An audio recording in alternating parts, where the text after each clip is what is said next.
Doubts in your mind are a much greater roadblock to success than the obstacles that are on your journey.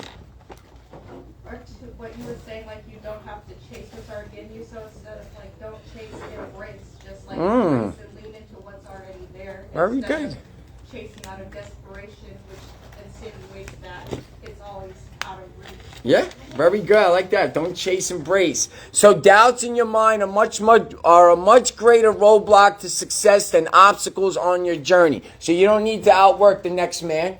You don't need to outwork the next woman. You need to outwork your self-doubt. Your I can't's got to start becoming I can's. Your I won't's got to be I will. I don't know got to be I'm going to learn. You got to start outworking your self-doubt. So if I say obstacles, what's your personal definition of obstacles? What does an obstacle mean to you?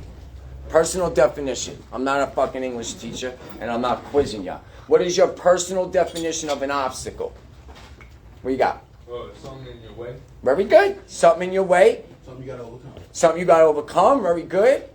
Anything else? Something that I don't yet have the tools for to overcome that I keep running into like a problem. Okay, very good. Very good. I like that answer too. Anyone else? Obstacles. So by definition, an obstacle is a block of progress. So now what we need to understand is that your brain understands the definitions of words, even if you don't know the definition.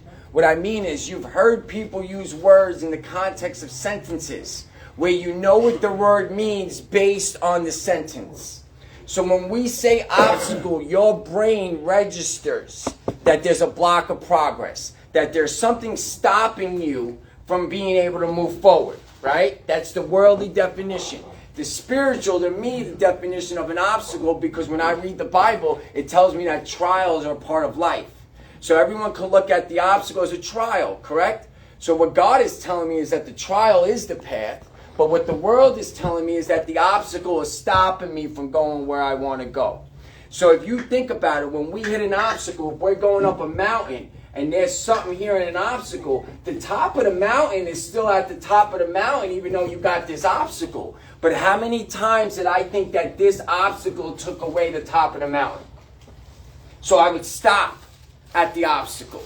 Whatever you're going through isn't taking away where you want to go. Whatever you're going through, you might have to what? So if I'm going up the mountain, what am I going to have to do in order to get to the top? What am I going to have to do with this obstacle? Get through it. I'm going to have to maneuver, right? I'm going to have to change the way I'm moving in order to continue to climb to the top of the mountain.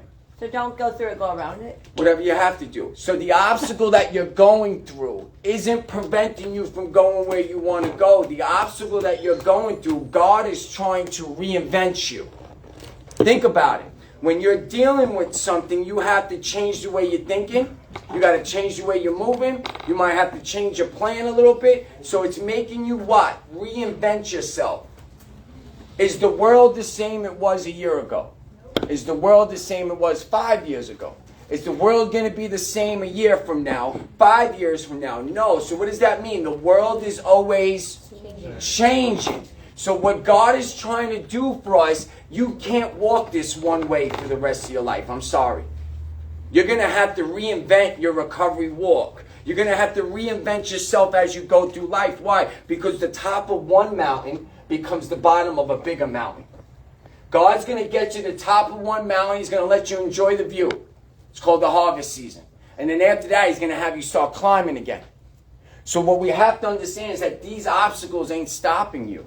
These obstacles are reinventing you. So now think of whatever you feel is an obstacle in your life right now.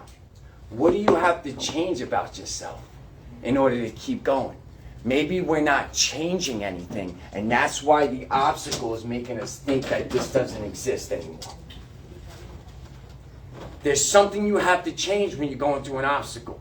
You're not going to be able to take a square piece and put it in a triangle spot. And that's what sometimes we do. We try to bang through things when you don't have to bang through them. You might just have to change your mindset. Why? We did it last week. What does your mindset dictate? The way you think, the way you feel feelings, and the way you behave. So if I'm looking at the obstacle as a block of progress, that's the wrong mindset. Why? I'm probably going to give up. If I look at the obstacle as the path to success, now I ask myself, what do I have to change about me in order to keep going? So now when we look at obstacles, don't look at them as a block of progress. Look at them as something you need to change to keep going. Because if you look at it like that, this will stay existent for you. But if you start looking at this as a block of progress, you might give up. It might be too hard for you to get there. All right? So I just wanted to hit on that real quick before we talk about roadblocks. One more life lesson. Determination gives you the resolve to keep going in spite of the roadblocks that are laid before you. So I heard a great quote. Wake up with determination, you go to bed with satisfaction. Quick question. Every day that you woke up determined to get high, did you get high? Of course. So you found some sort of satisfaction. Why? Because as soon as you woke up, your action word was, let's get fucking high. So as soon as we woke up, our action word was what? Get high. So since our action word was get high, what did we do? We got high. So when you wake up in the morning, what's your action word? When you... Say it again. Stay sober. Great, very good. Stay How high sober. were you on that mountain? Right, exactly. So what are you determined for in life? What are you determined for? Stay sober. Okay, let's get specific. What do you need to... Say it again. Complete my dreams and ambitions. Amen. Whatever I'm trying to do in life, I need to make an action to start getting there. There you go. And start completing the goals that I have made. I'm with that. What else? That'll be the action. What are some things you're determined for in life? Getting back to where I was before I started getting high again. Okay, very good. What else?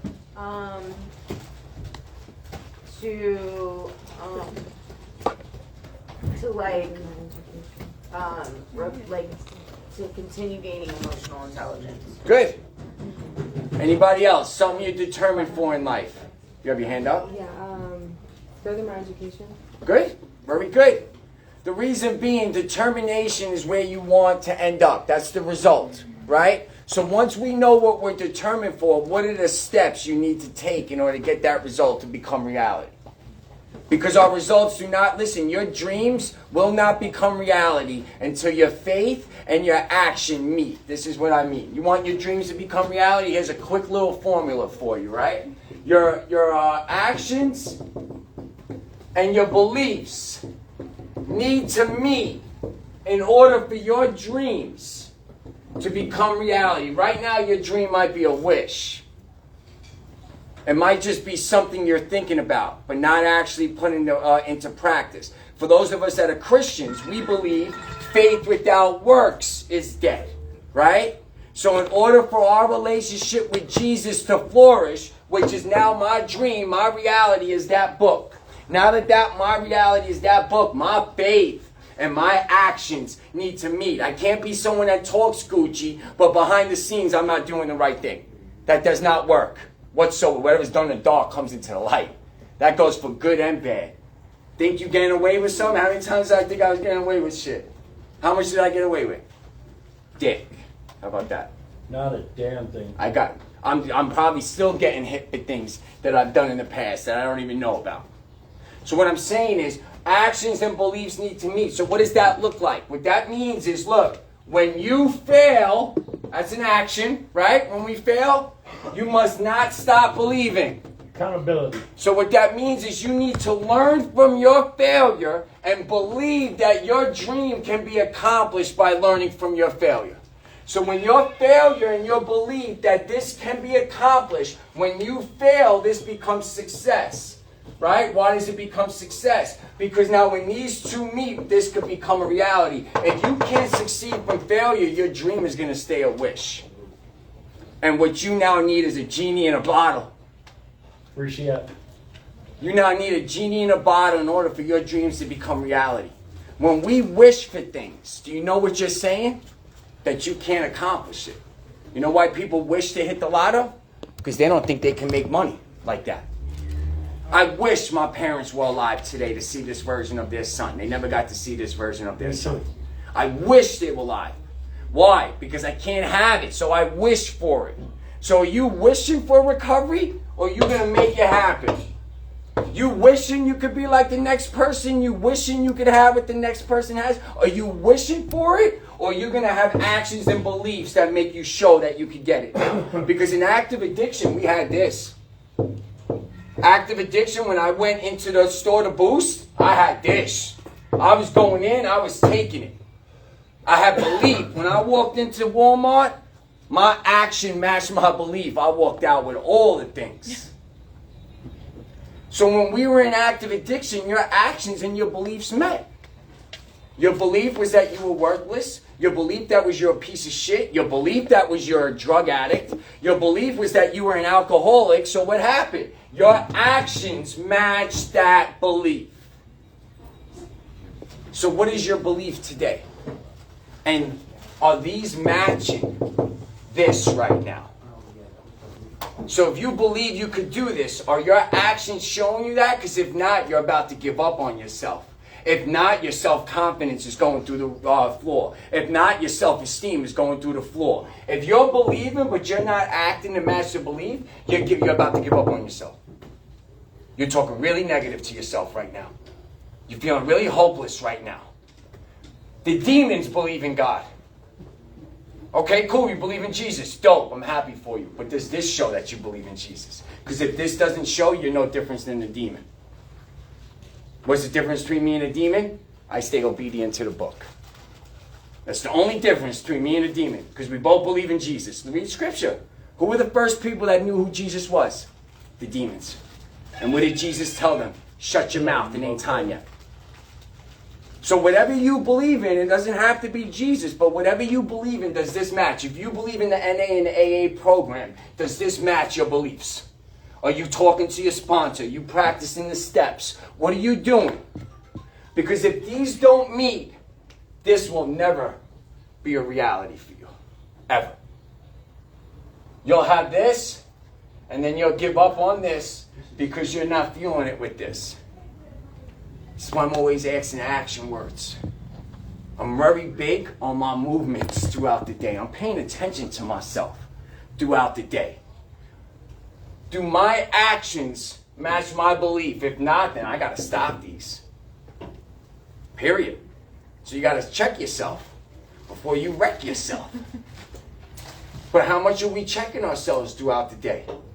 There's one great thing I love about the traditional programs. They have that self-reflection, that daily inventory that they practice. That is a great, great practice. Do you do that?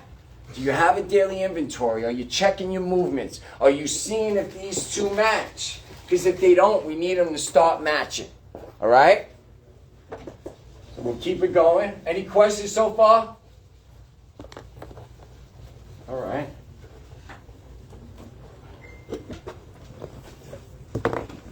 All right, so we're going to talk about roadblocks. Anybody want to give me some roadblocks in your life? What are some roadblocks in your life? Myself. Very good. What else? Some roadblocks in your life. Legal issues. Legal issues, good. Anything else? Think spiritual. What are some things that become roadblocks? It might not be an actual physical thing. It might be something eternally. What are some things eternally that become roadblocks?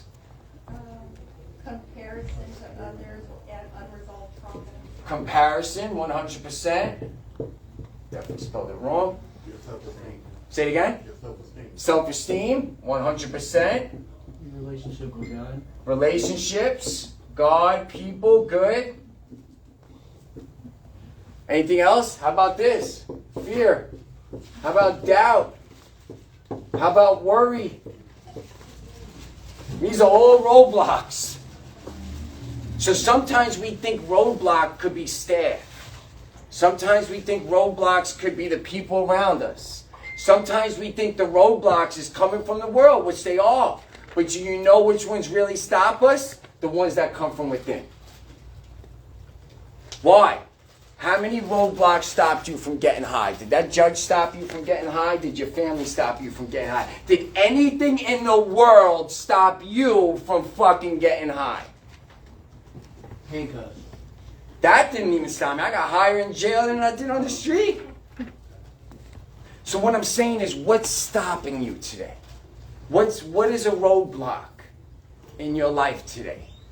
Is it an external thing or is it an internal thing that's stopping you? Because the external, you might think is stopping you, but it's the way you're looking at it that's really stopping you. External's always going to be there. External's always going to be there. Very good. So now, since the external's always going to be there, you know what I learned recovery needs to be? Recovery ain't going to take away roadblocks. Recovery's going to get you through the roadblocks. Recovery doesn't take away my fear. Recovery doesn't take away my doubt. Recovery didn't take away my worry. Instead, recovery gave me a navigation system through it. So you need to look at your recovery as a navigation system, not something that could create a perfect life where you don't deal with these things. That's impossible. It's my reaction to the world that creates the life I live. Period.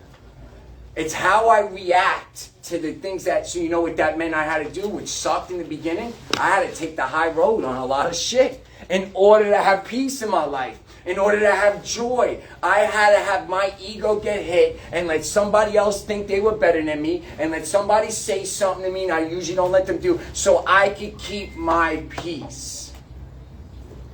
How willing are you to take the high road? I wasn't able to take the high road until I learned the narrow path and the one that could get me through the narrow path. Once I started walking with Jesus, he taught me how to take the high road. Why? Because the Spirit leads me more than my emotions lead me today. When you start walking with whatever God you want to believe in, you should stop being an emotional creature and you should start becoming a spiritual creature. Meaning that you'd rather be spiritually fed than emotionally led. So do I get emotions? Yeah, but they don't lead me no more because I want to get spiritually fed. So if someone says something that got me upset, I want the Spirit to feed me. So God, how could I be a better person from what they just did to me? Pray for them. All right, go. I walk away and I'm praying for them. It brings me peace. You're going to have to do the work. And some of this work you ain't going to want to do. So if you don't want to do it, the question is, how bad do you want it then? Because there was a lot of shit I didn't want to do in active addiction that I did because I wanted it. A lot of shit that I thought I never do. How many of my nevers became true? How many of your nevers became true? How many things you said you would never ever do, you did? A lot. So what that means is that you could actually fight through things you don't want to do if you actually want the result. So we have to want the result more than instant success. It takes a little while, but if you truly want a free in life, we got to do that. So these are some roadblocks. Potential roadblocks on a healing journey can include internal challenges like denial, fear, change, right? When we were in denial in our active addiction, it was a roadblock to recovery, wasn't it? When I didn't think I was a drug addict, I didn't need treatment. So it became a roadblock, my denial. Is there anything that you could possibly be in denial in right now? Because you're not in denial that you're a drug addict and alcoholic. You got that one down. Is there some things you're in denial still about that could possibly be a roadblock? Maybe we're blaming somebody for something and we're in denial about our role in it. So since we're in denial about our role in it, it's becoming a roadblock. We're not able to keep moving. So if there's anything that this is why journaling for me is the best tool there is. Because I don't know these things by just thinking about it. I tell myself these things when I write about them. Really? Yeah, because I'm constantly meditating on the question.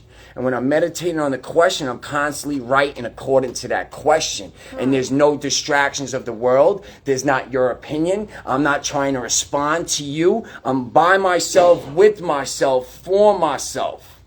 That makes sense. So I'm a big advocate for journaling. You guys start writing things down, you'll learn things really freaking quick. I'm telling you about yourself, really quick.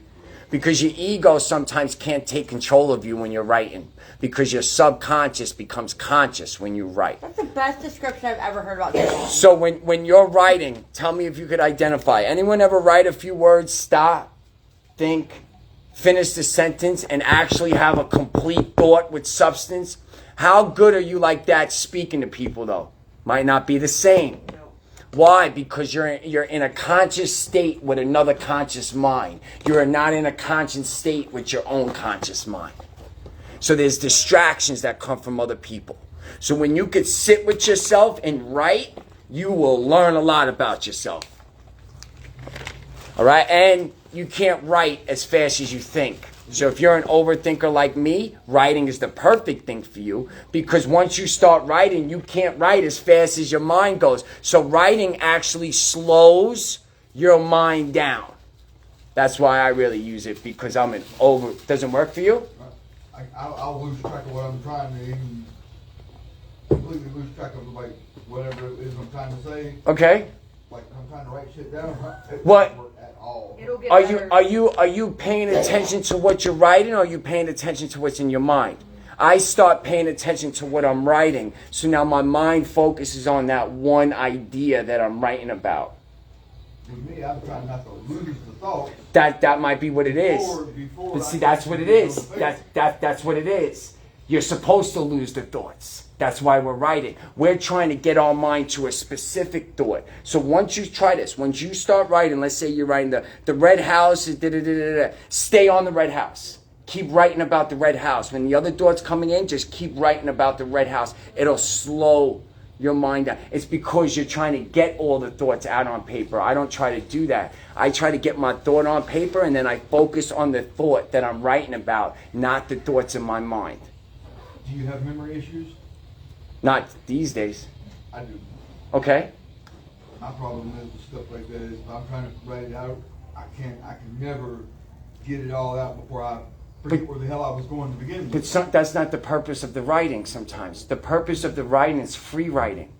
It's not meant to make sense. It's not meant to have an idea. We're not writing Harry Potter. You're not writing a novel, right? What we're trying to do is just get the thoughts out of our head into the paper. But once I start writing the thought, I pay attention to the thought I'm writing on, not all the thoughts. It'll shift your mindset if you could try it. I've been where you're at. That's what I'm saying. It does eventually happen. Don't give up on it, though. All right? Consistency. Yes. Right? Water could break rock, not because of power, but because of persistence. Oh, that was going to be The constant flow of water never stops. Sometimes it's fast and sometimes it's slow. But the flow of water never stops. So that's why I say I'm a very ordinary, consistent person who gets to live an extraordinary life. Why? Because I've been so consistent with my ordinary. My ordinary has evolved to extraordinary. Like cell phones. 3 years ago, I was a flip phone. Today, I'm an iPhone. Why? Because every year I kept adding to my phone. So now I'm an iPhone when I started off as a flip phone. So what I'm saying is, the more consistent you are with something, the more powerful you're going to get. Life doesn't get easier, we get stronger. So if you're trying to make an easy life, you're going to make a very difficult life because you're going to look to cut corners and not do the real work. So look to become stronger in life, not have an easier life, right? So some internal challenges like denial, fear of change is a roadblock. Lack of healthy coping skills is a roadblock. External obstacles, lack of support. Lack of support is one of the biggest roadblocks.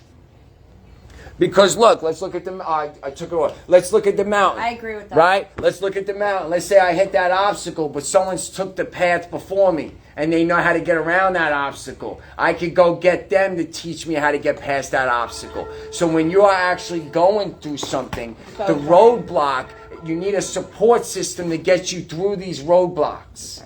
You can't get through them on your own. If you could, you wouldn't be here. If you were able to get through roadblocks on your own, your life would have never ended up where it ended up. I know that because that was my truth for me.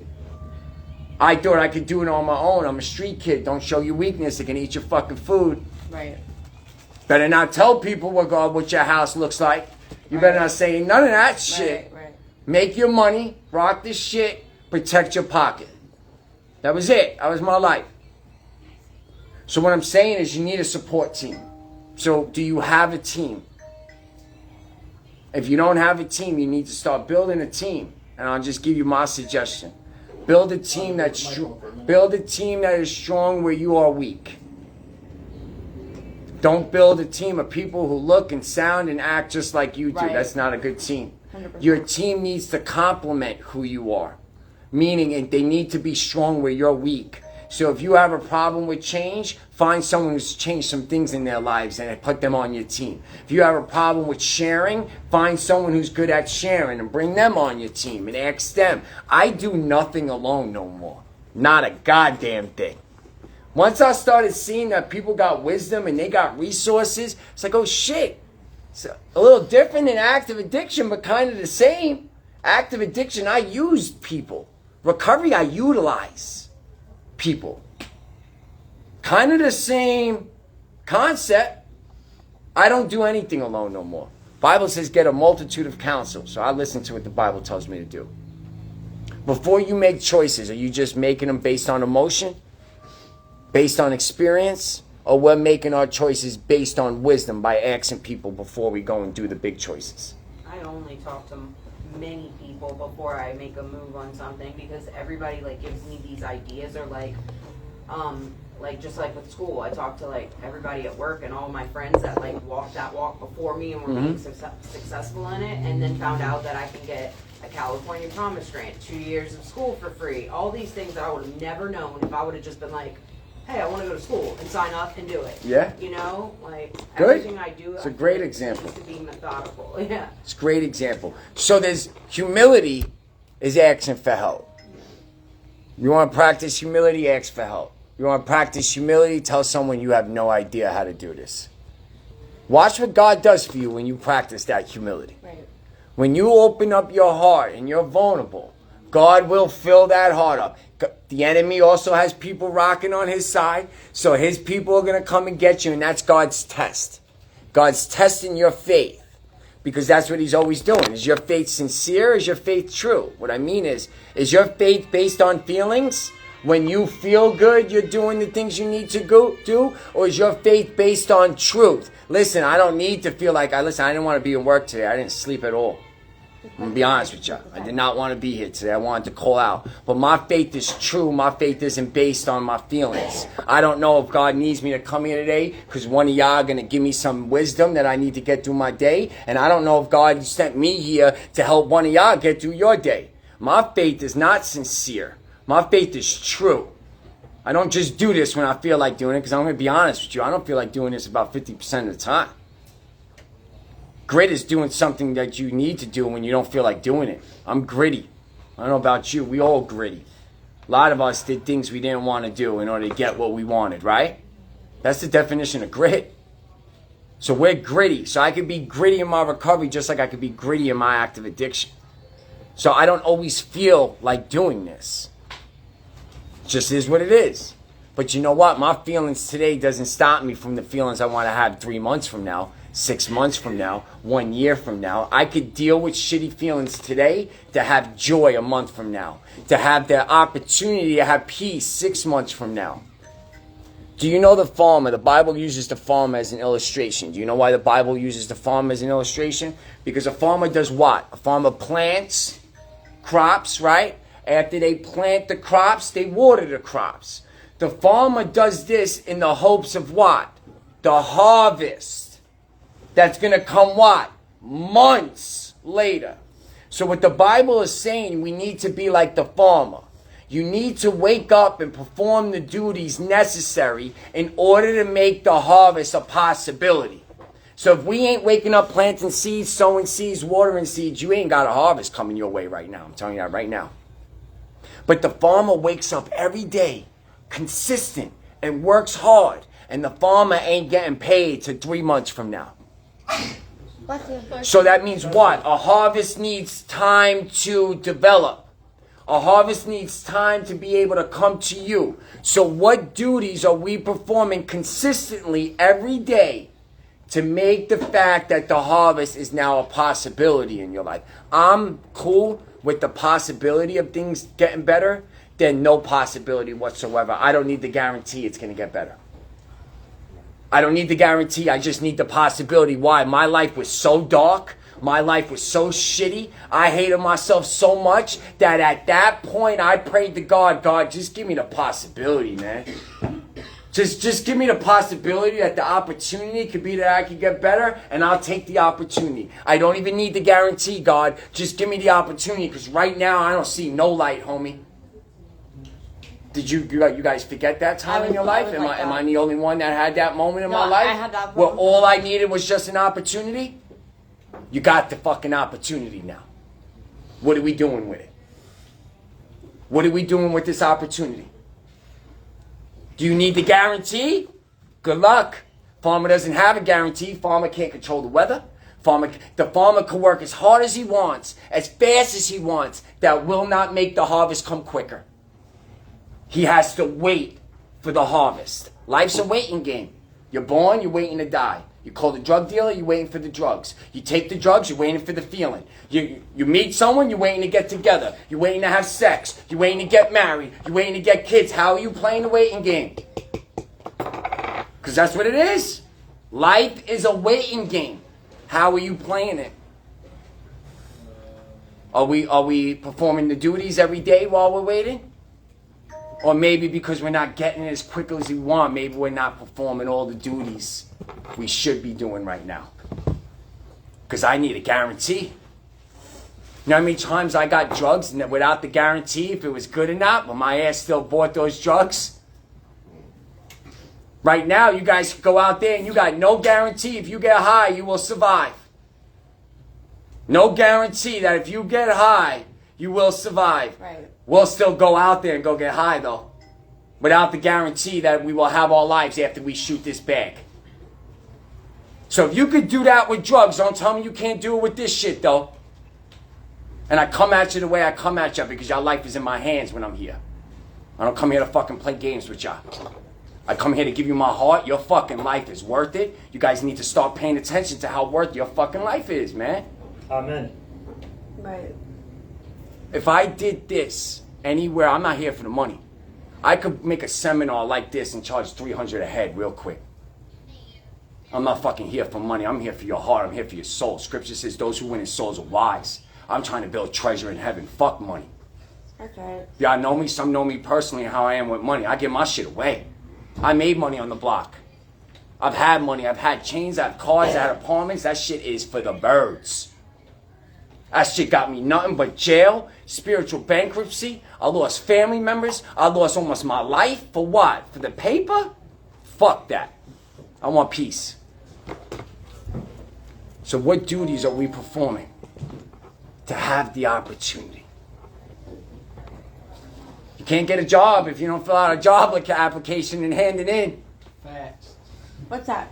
Indeed. So if you guys want a job, what are you going to do? You're going to hand in job applications what? Every day. You're going to perform the duty every day until what? Until the job comes to you, the harvest.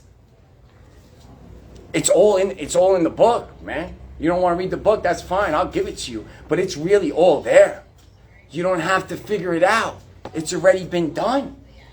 From beginning to end, it's done. You learn about it, it makes your life a lot easier, right? So, addressing these roadblocks often involve recognizing warning signs. Does anybody know some of your warning signs? What are some warning signs for you that might cause fear, that might cause doubt, that might cause worry, that might have you compare to other people, or lower your self-esteem, or ruin your relationships? What are some warning signs? What you got? Anger or apathy. Very- When I just stopped caring about anything or everything sets me off. Very good. Anybody else? Warning signs? Quiet. Say it again. I am too quiet. There you go. Very good. The reason I asked, does anybody remember the definition of relapse? Definition of relapse is the deterioration of improvement, not the use of the drug or the drink. The use of the drug or the drink is a result. It's not a relapse. It's the last stop on the train. We need to figure out when we got on the train, warning signs, and we need to know when we didn't get off the train, when the warning signs became red flags. I know mine. Go ahead. Like when I start getting judgmental in my head or like talking about people, I know like I'm headed to like be miserable. Yeah. A couple Very times. good. Like point like follow like old habits, like like attitude or mindset. Good. Good. how I used to be. So let me ask you a question. Let's say you can't remove the problems you've had in your life. But let's say you were able to get out of them sooner. Not remove the problem, but get out of them sooner. How much better would your life be today? If you were just able to get out of them sooner, not get rid of them, just get out of them sooner. It would change the whole course of It things. would change everything. So stop trying to get rid of your problems and start figuring out how to get out of them sooner when you get into them. Because there's warning signs. There's red flags. But if we're not paying attention to ourselves and we're paying attention to the world or social media, you're not looking at yourself. So since you're not looking at yourself, your deterioration of improvement isn't caught soon enough. So your deterioration of improvement now becomes no progress. And when there's no progress, you're not creating dopamines. And when you're not creating dopamines, how do you feel? Like shit. And where are we going when we feel like shit? Back to the drugs. Do you see the process? Yeah. What do you got? So you're making me think my biggest ones were giving myself permission to go against what I knew was wrong and my morals. Okay. In that moment. Yeah, And like, self-talk. yeah, like hanging out in the wrong environments. It's just like, Christy, like, what are you doing? And I even was telling myself during it and like trusting the wrong people, but I knew it was not the right thing to do. So, and then it led to just like chaos. Yeah. Real quick. My biggest one is when I start fantasizing about shit, I'm in trouble. When I start fantasizing about shit, when I start looking at how good I'm getting at shit, I'm in trouble. That's a warning sign. The Holy Spirit comes to me now, quick. Because I got a flesh, and I got a fucking ego. All right? Maybe other people could admit they don't have one. I have an ego. I have pride. Is it as prevalent as it used to be? Nowhere near as prevalent. But it's still there. That's the walk. The walk is, you got, I said it at church in my sermon, you got the defense attorney in one ear, that's the Holy Spirit, and then you got the prosecutor in the other ear, that's Satan. Satan's job is to get you to think that the truth is a lie. He's prosecuting the truth while you're in the trial. And then you got the defense attorney, the Holy Spirit, defending the truth. No, you're not worthless. Yes, you are forgiven. Yes, I love you. But then you got the prosecutor. Well, if God loved you, then why is your life where it's at? So now you got the prosecutor and the defense attorney. Which one you been listening to? Which one have you been listening to? The prosecutor? Or the one that's telling you the truth? You can't listen to the one that's telling the truth if you ain't reading the truth. Because how do you know what the truth is that the Holy Spirit is defending if you ain't reading the truth to hear that He's defending the truth? So whatever God you believe in, you need to read the book that Then comes you with gotta make that sure it's the God. right defender.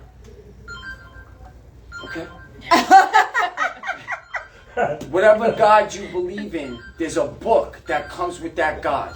I am not a Christian that's going to tell you it has to be Jesus, because Jesus didn't say it has to be Him. Jesus said, I'm here if you want me. Scripture says only those who reject me.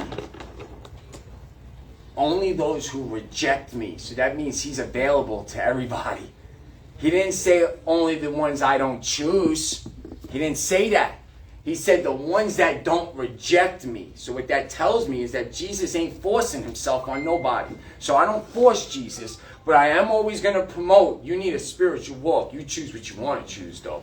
For me, it's Jesus. He just makes it easy. For me, anyway. Walking the line. Yes, walking the line. All right?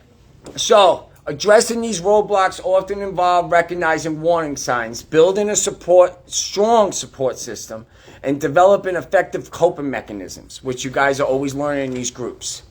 If you've been in treatment more than once, you should be a pro with coping, or at least knowing what they are. Practicing things is a lot different than knowing things, right?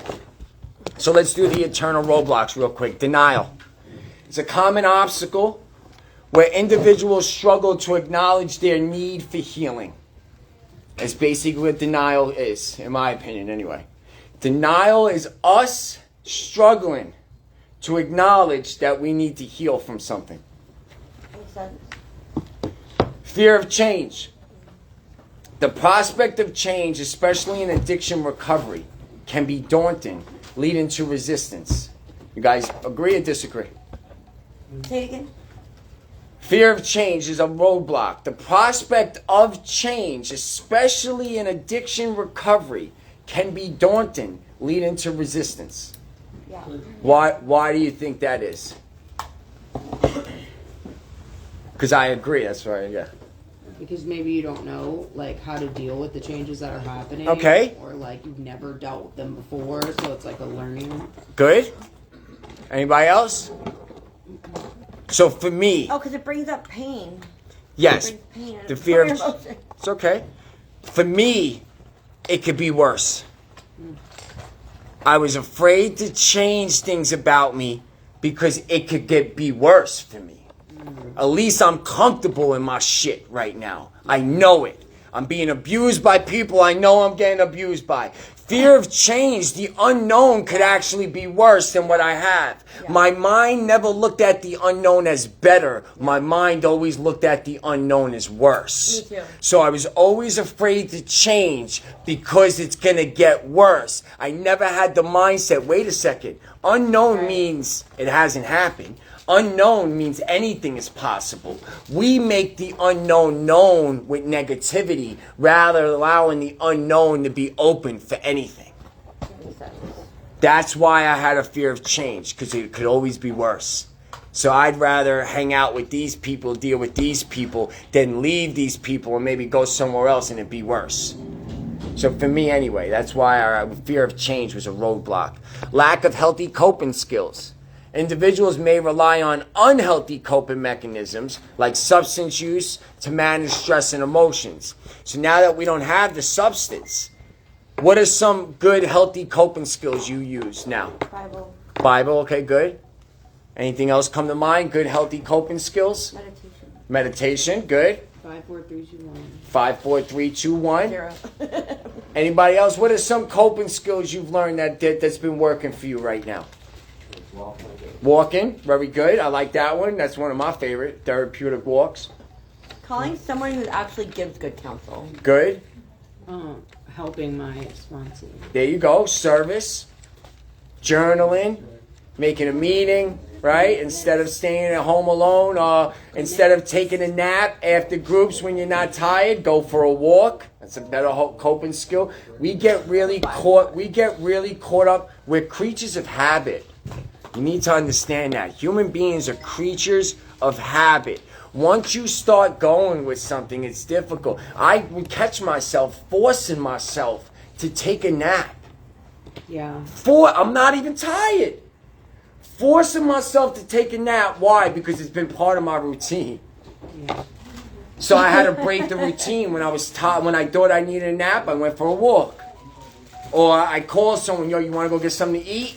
Something. You got to start breaking. That's why I'm trying to quit cigarettes. So for those that pray, please pray for deliverance. I'm done with these things. They need to get out of my life, right? So pray. But what I'm saying is I'm trying to break the habits. I haven't been smoking the morning cigarette right now. You know, the one that as soon as you wake up? Yeah. Because I read an article, you got to start breaking the habits here and there. So I still got to have one after I eat.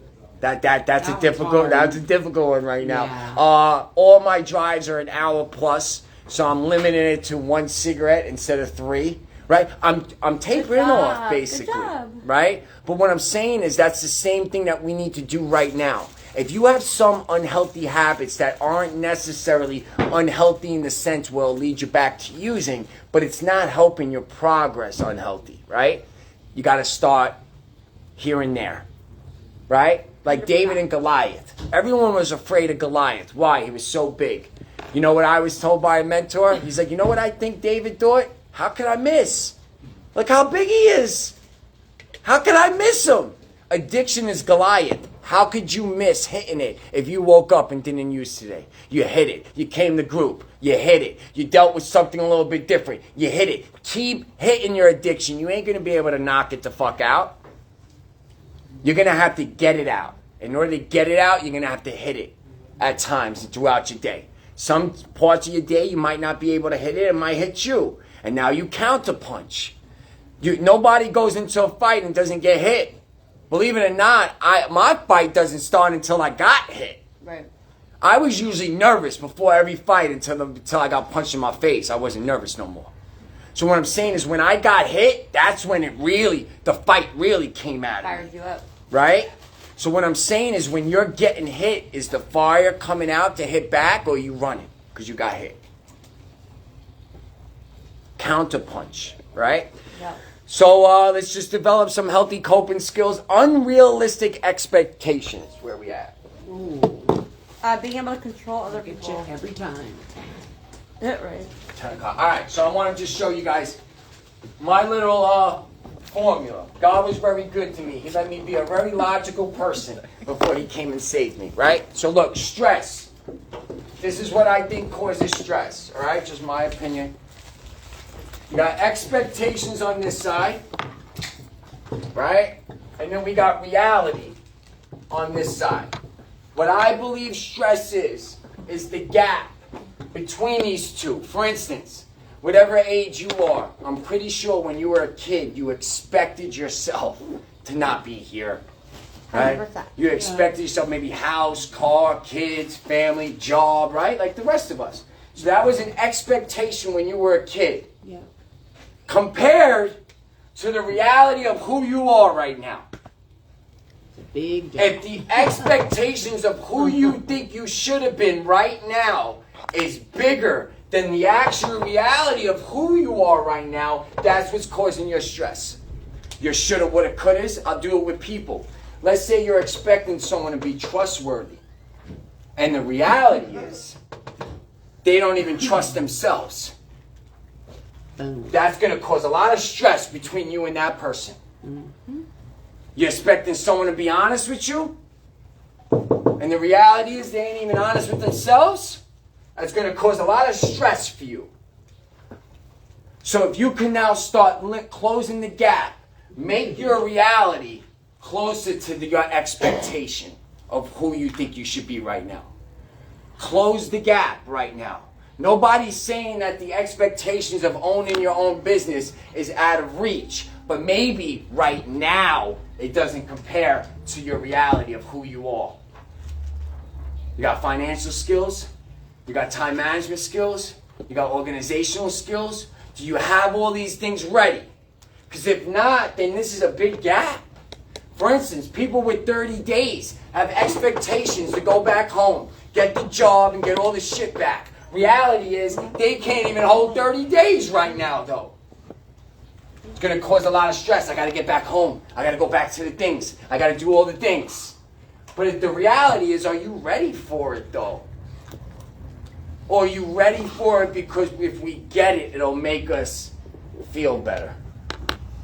If I can get it back right now, it'll make me feel better and I'll get the job done. I'll work harder at this. Do you see that you're using it just like the drug? Yep. I needed the drug to go to work. I needed the drug to clean my apartment. I needed the drug. The drug gave me what? Energy to go and do things. So now you could take the drug out of your life and make yourself think that you need that thing for energy in order to get the job done when you don't. It's a trick that our mind plays with us. All right? So, stress is the gap between your expectations and your reality. I had to accept what this was so that these stopped taking me out. So if you could accept, there's nothing wrong if your reality sucks right now. If that's your reality, then we need to accept it. Why? Once you accept reality, you become what? Into the present moment. Right? When you fully accept the reality of who you might be right now, but that doesn't mean it's going to be for the rest of your life. When you fully accept who you are, now you could start working on who you are. But until you accept the reality of who you are, you might be working on these right now. Your expectations. Once I fully accepted it, I knew nothing. There's no way I could do this on my own. I'm weak. I'm a coward. I'm insecure. I'm imperfect. I want to people please. I need your validation. Without your attention, I feel like shit. That was my reality at one point. When I accepted that reality, I started to work on that person, and that person is now the person you see today. Oh, yay. But you have to accept this right now, if you haven't. The reality is, You are where you are. Okay? What do you have to do to now change your reality? Not this. First accept this and then work on that person. Action words, self-development, mindset. The key is to consistently engage in practices that reinforce your desired mindset. Consistency. We were very consistent in active addiction. That shit was like Groundhog's Day for me. I don't know about you. Right? That shit was the same shit. Every day. Day after day. Like I could literally close my eyes and walk through the day. Because it was the same shit I was doing every day.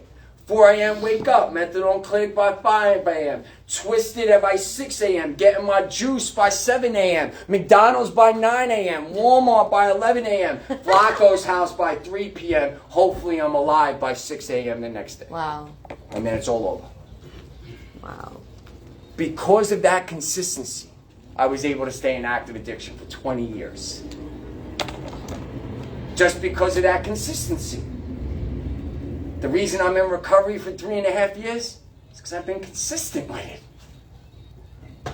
Not Monday, Tuesday, do what I want Wednesday, Thursday, Friday, half-ass, Saturday and Sunday weekend, lay back, get back to it Monday, Tuesday. That's not consistency. So in order to be consistent, you got to find the great things you need to be at. The 2 or 3 things you need to be great at. That's your consistency, not everything. You need to find what you need to be great at. I had to be great at learning from failure in the beginning. I had to be great at asking for help in the beginning. And I had to be great at knowing that I didn't fucking know it in the beginning. I got great. I can practice that and consistently did that. And now it changes as you stay on the journey. The things that you need to stay consistent with might change a little bit. But what are you staying consistent with right now? What do you need to become great at? 2 or 3 things. Something to think about. You're not going to know what you need to be great at until you first accept the reality of your weaknesses. You gotta accept that you got weaknesses. I got weaknesses. One of them is women. That's why I don't date, because I know if I date, I'm done. I'm done right now. Right? So what I'm saying is, what are some of your weaknesses? What do you have to practice in order to get great at that strength in it, though?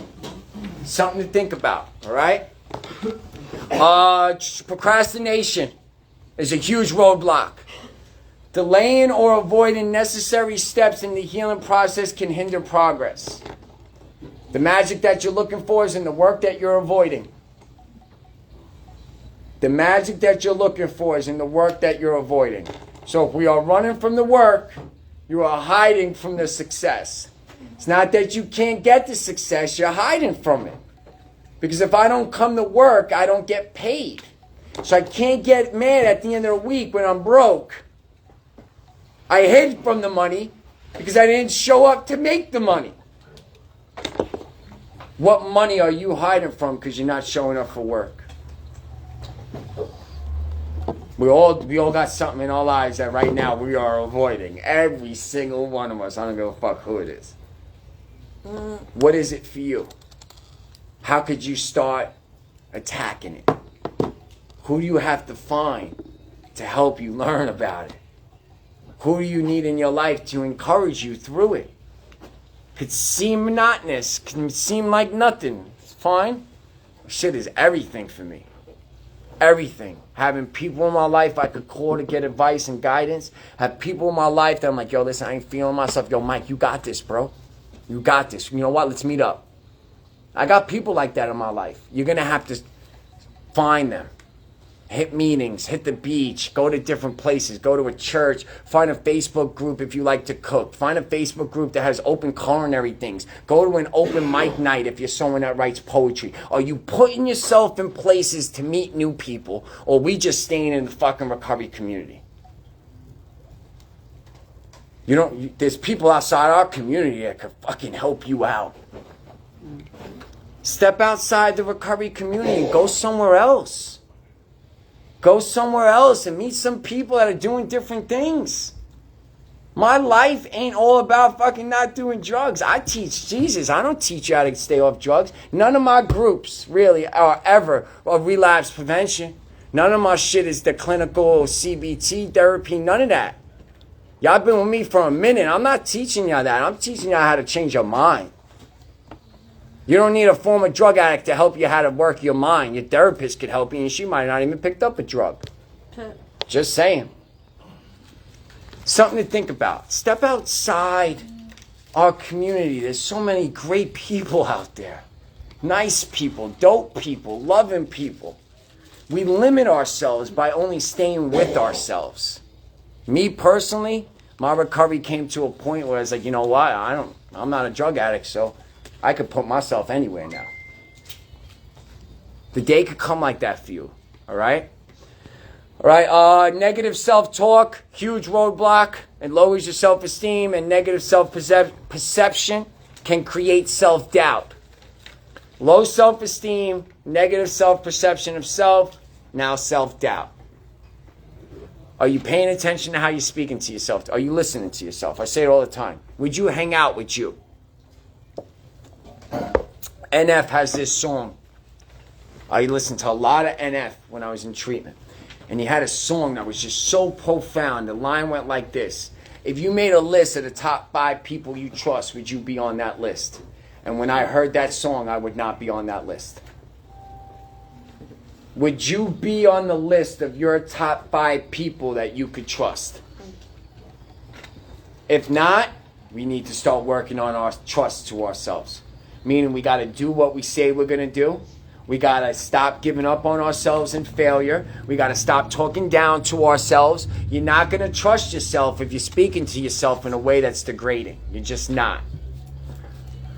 All right? And then some eternal roadblocks, lack of support system, negative influences. You want to be an eagle, stop flying with pigeons. I love that. So I'm going to say, not putting anyone down. Some people right now are just not on my wavelength. Right. And if they're not on my wavelength, I ain't surfing with them. Can think what you want to think. I'm okay with that. I'm not doing that no more. I'm not putting myself around people and then blaming them for why I ain't getting the work done. Right. I'm not doing that. I changed my whole circle. Negative influences, social pressure.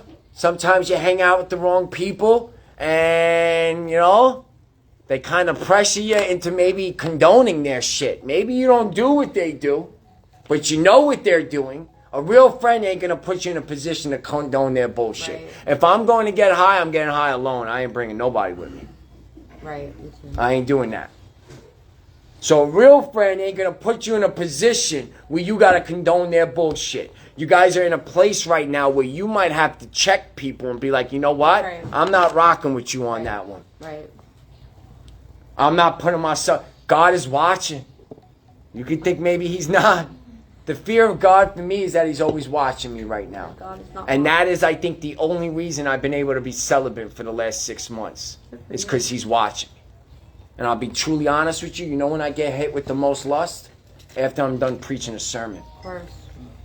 Every time I'm done preaching a sermon, I want to call up a girl and hang out with a girl. Every time. My ass gets in the car and drives the fuck home. Every time. But I get hit most when I'm done doing these things. When I'm done sharing my heart is when I get hit most with lust. So the enemy is trying to stop you. Why? Because I want someone to give me what I just gave ya, I think. God's not enough for me just yet. That's what that means. And I'm okay with admitting that. I'm okay with admitting that God's not enough for me sometimes, that I need the attention of people. So what that means is that my relationship needs to get stronger with him. That means I need to read more. I need to repent more. You're better off being a follower that fails than one that fails to follow. God can't work with fake people. He can only work with real people. That's why he rocks with us, because we're the real ones. We know we're fucked up. We know we need help. We know we can't do this. We're having a problem. We're not faking the funk. We're twisted. God could do a lot of work with a broken real person. Life lesson. Your brokenness doesn't disqualify you. It positions you. That's right. Your brokenness does not disqualify you. It positions you to now be healed by God. It positions you to learn and get better. Your brokenness doesn't disqualify you. Why? Because God doesn't call the qualified. Right. What does he do? He qualifies the called. He didn't call. I wasn't qualified when he called me. You know, when he called me, I was still in freaking treatment. He picks people like that because then you know it's God. If it's somebody Yeah. that is skilled in that area, and then you think they got it like that, but if it's someone that isn't, then you know it's God.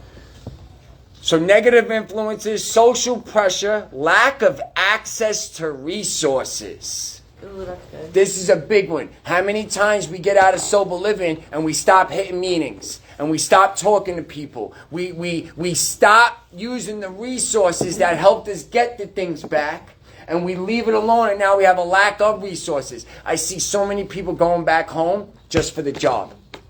They don't have church set up. They don't got NA set up, AA. They got no support system set up. So what they're doing is they're going back home to no resources.